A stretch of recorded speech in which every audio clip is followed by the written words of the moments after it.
Yeah, thank you for having me this Thanksgiving weekend. Yeah, my name is Wilson Akinwale. I am the Publicity Secretary of the Nigerian Association of Manitoba Incorporated. And what do? I am like the image maker of the community, of the Nigerian community. So in terms of the media, the publicity, and to represent our country well, in Manitoba here and in Canada, and relationship with other communities like ACOMI, African Communities of Manitoba Incorporated. So, and yeah, that's basically what I do, and it's a volunteer job. It is a voluntary job rather, and we all represent the interests of the community well. And if there are issues that we need to address with the government or with the people in the community, we take it up from there, from the executive committee, and we address it with the government or with other communities. So. Okay, thank you for that. Right. So let's come back a little bit about, I guess it's 2 months ago or just last month. It was in August. Right. Let's touch a little bit about the Manitoba African Cup of Nations. Could you please tell us the view, that tournament? Honestly, you see, it's like the soccer in Africa. It's a big game. It's a big entertainment, competition, and patriotism, right?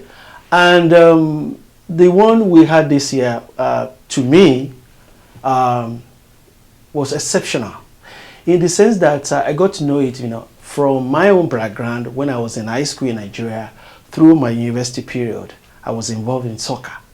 And an average Nigerian that will talk about sports, we mention soccer first before any other sports. Not that other sport like basketball, like volleyball, or like tennis or badminton are not good.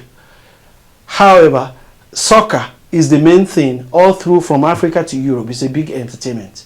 Now, coming to Manitoba now, I've been looking for avenues to explore some of the things like I can do on my own and encourage my children to do, in soccer. So this year, when we heard about Manitoba African Cup of Nations that will be coming up, we have to put up our community. We have to encourage our community to inspire our boys. One of them got in touch with me, who is also on the board of directors of the African Manitoba African Cup of Nations. And from there we go. And remember the first day I came there, I was really excited, and we're there to support our community. It was really good. And one thing I noticed about this year's competition is it brought everybody together. You see, this is a period that is so exceptional and unprecedented that a lot of us are frustrated in one way or the other because of the COVID-19. But despite that, we're able to come together as a continent, and we are seeing beyond the competition. We are seeing uniformity, we are seeing unity, we are seeing love, we are seeing we are our brother's keepers. We are there for each other. So, and every competition, every match along the way, you saw passion, you saw the sweat, you saw people putting their best, that look, I have to represent my country well. And for the Nigerian soccer team, our boys did well, and we won the game at the end of the day. They lifted my spirit. They lifted the community spirit. And when we got to know, we just roll it out in our newsletter in the community, and we now began to sensitize our people. And you can see people came out to support. And it was a good competition. It was a good tournament. We are looking for another one next year. Okay, that's good. Right, good to hear that. I like that. Good to hear that. Right. So tell us a little bit, how did you get involved in soccer, especially here in Manitoba? Well, in my own, this is how I got into it. Once a lover of soccer, you are always a lover of soccer. And at some point, some of our guys in the community, some of our players, they just got in touch with me because I'm the contact of the community, right? And they said, this is what they are doing, and they have a place at, is it Kewantin, where they do their practice and their activities there. So they said, we've been able to put this together. We want the community to support us, and if you can come and all that. And I took it up, and that was how we started watching them, encouraging them, and that was how I got involved. And apart from that, I now began to connect with other youth in the community. How can you be part of this, right? That this is what we are known for, even in Africa. When you're talking of the Nations Cup in Africa, if you don't mention Nigeria, then the game is not complete, right? Yeah. And now during the process, we were meeting some other people, like the team from Ghana, right across the street, my neighbors, Ghanaian. Some of them are international students, some of them are working. And we were talking about soccer and said, now the competition is coming up. Manitoba African Cup of Nations is coming up, and I want to see Ghana there. And you see, it now brought back the good memories of old days when we were in high school, when we were in the university playing soccer. And by the way, I used to play number 7. You know how important number 7 is on the right flank. Yeah, connecting with them in this community, I just got involved since I got to know that they are putting on something and they want to participate in the Manitoba African Cup of Nations. And they said it's going to cost something. And we told them, you know one thing, we can support. And if you have gone ahead to do whatever you have to do, come next year, the Nigerian Association of Manitoba Incorporated will be able to do one thing or the other. And on my own, you know, I have to encourage the boys, get some cold, chilled water, put in the freezer with my kids, and coming down to the fields to encourage them. So that has been my, that was the real support. Yeah. Real support there. And I'm not going to limit that. We are working on that. If you go on our social media platform, we've been promoting soccer, and it's one of the ways to encourage the youth to come and showcase their talents. And we can build our community through sports. Not only soccer, other sports are there. Basketball, remember last year, the basketball team, national team from Nigeria came against Canada. We were there from the airport to Bell MTS place, and it was a good one, and Nigeria won that one too. So, wow, that's good. That's good. Yeah, through our support and this team spirit. So we can build supports. We can build our community through sports. And one of the key elements of that sport is soccer, right? So, which I have taken up as a media person and a public secretary of the Nigerian Association to ensure that we get our youth involved, we encourage our children to participate, and we hope and we believe with the help of the government can step in, and soccer in this part of the world, because we have many Africans, we have thousands of Africans who are now in Manitoba, who are interested in soccer. Maybe the province will be able to come up with a soccer team like that will be tagged Manitoba, province of Manitoba soccer team. You know, we have this Valor FC right now. So that will be like that kind of competition that will bring everybody together. It will be diverse and multicultural. Yeah, so that's it. Yeah. Okay, so Nigeria took the cup. They won the tournament. Yeah. So how was your reaction?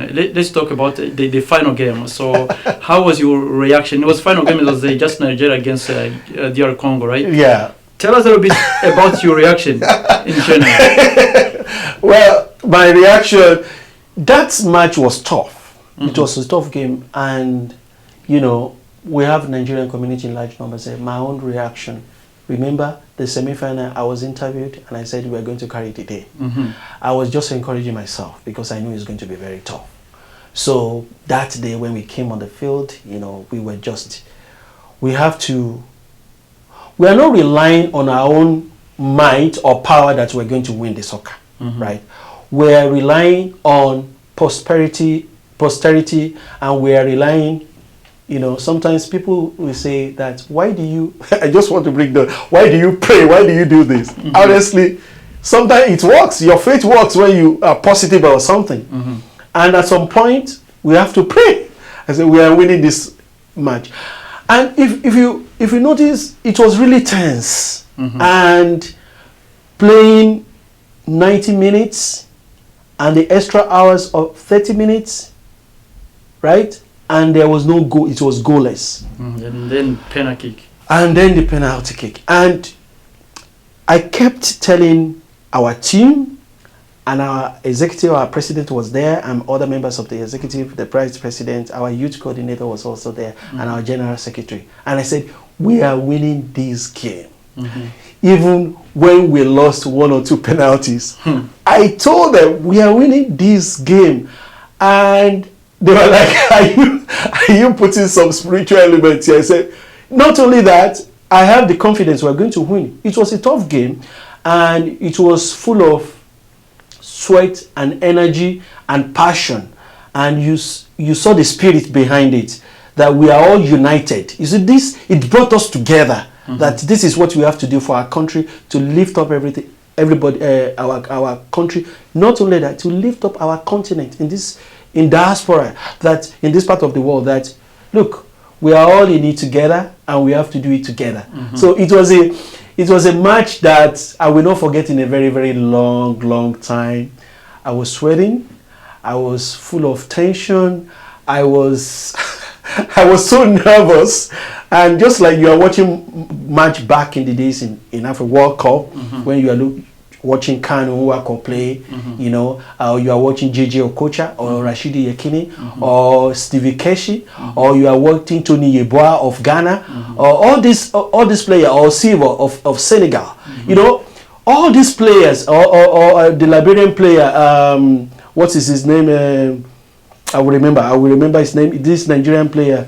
I want to try to remember. I will remember. He won African World Footballer of the Year.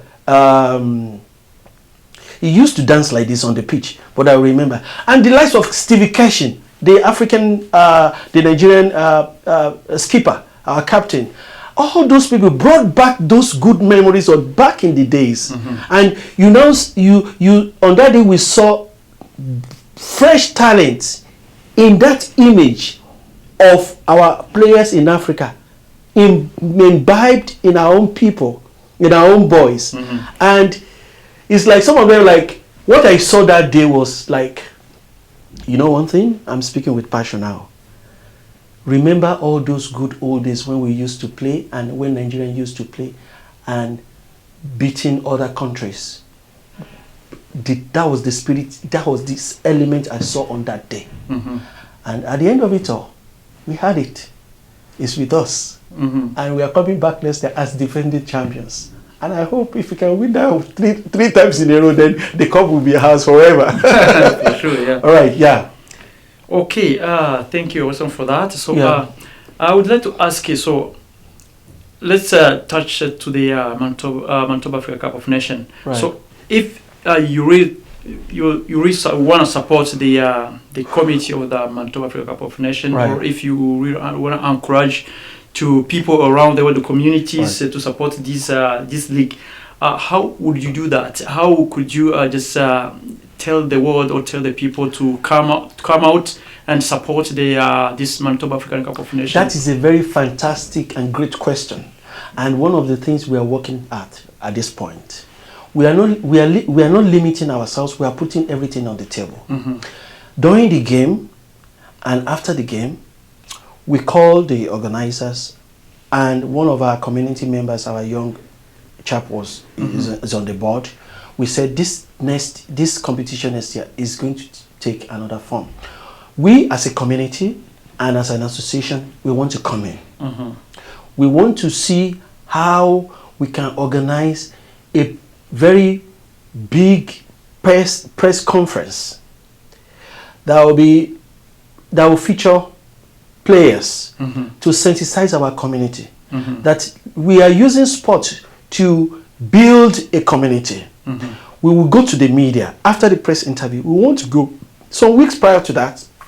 We want to be going from one media outlet to the other to sensitize our community. We want to put it in the news. We want to put it in our newsletters to let our people know. Then we want to support the African Manitoba African Cup of Nations by donating. If it is something for them to support, if it is to get refreshments for the players, or if it is to get a big tent where people can stay, or sponsorship. We are looking into sponsorship. We are looking into entrepreneurs and corporate bodies to come and sponsor the event. You remember, in Africa, it's a big game. Coca-Cola, Pepsi, sorry to mention them, maybe because of advert, all those corporate bodies, we want to bring them in to come and sponsor. Apart from us giving our own financial support, we want to encourage other corporate bodies to come and donate, to come and sponsor. Maybe there is a match between Nigeria and Cameroon. We just say sponsored by this organization. Maybe between Nigeria and DR Congo, or between DR Congo and Senegal. We will be able to encourage corporate bodies to come and support. And we want to reach out to the Minister of Sports, Culture and Heritage to invite her and come to the table. This is something you have to support. And, we're in Canada. And, in Canada, we have this multicultural and diverse kind of elements in our society. So it's an opportunity for us to engage the people in government, engage the people in other communities other than Africans, right? To come along with us so that we'll be able to do, because we have other people from other countries other than Africa that are also playing soccer. We have our folks in the Canadian folks who are also playing soccer. We want to bring everybody on board. And this is how we are going to engage the community. And this is how our community is going to engage. So it's not going to be just all about is talking. We want to walk the talk. We want to do what we are supposed to do as a community. And that is the way to give back to the community anyway. And who knows? Our boys, at the end of the day, you see them at the national level playing soccer for the national team, right? And it's one of those things that we want to explore next year. So that it's going to be bigger than next year. And I pray that COVID will have gone by then.